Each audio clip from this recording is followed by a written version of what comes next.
Dobiti maturo ne pomeni samo prejeti nekega papirja, na katerem piše, ali pa certifikata, na katerem piše, da ste usvojili nekatere standarde znanj in to z odlično oceno, ampak je tradicionalno pomeni to tudi prestopiti neko stopničko v odraščanju, v zorenju, v življenju in večkrat rečemo, da ste prestopili v prag odrasle, zrele osebnosti.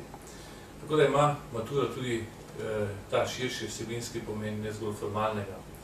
Vendar pred vami je še dolga življenjska pot, ne le poklicna, ampak še tudi študijska in nekoč je bilo biti maturant pomenilo že, da se že sprejel neko vlogo v družbi in jo pridom uporabljal. Danes je za to vlogo v družbi še se potrebno doizposabljati, doizobraževati, da lahko dosežeš tiste svoje življenjske cilje.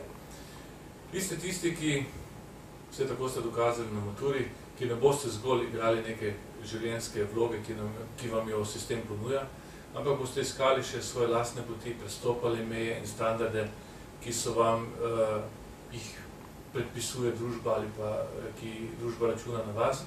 Ste torej neka dodana vrednost v slovenski družbi in zaradi tega sem ponosen na vas. Družbo vlečejo skupine naprej, kakšne ste vi.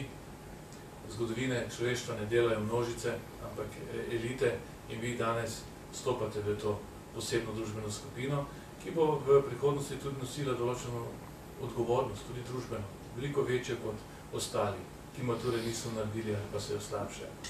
Tako da vam želim na tej poti veliko dobrega, veliko uspeha. Večkrat zaključim, da vas ne vodi samo skozi življenje neka radovednost po znanju, razum ali ampak tudi srce. Pomembno je, da živite celovito, celostno, holistično in šele tako življenje je polno in pravo.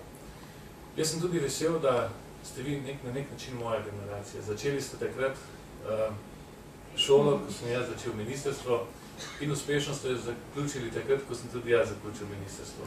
Tako da tudi z tega vidika smo malo organsko povezani in tudi zato sem ponosen na vas. Rekli ste, da je to da ta generacija dijakov sopada z vašim delom na ministrstvu.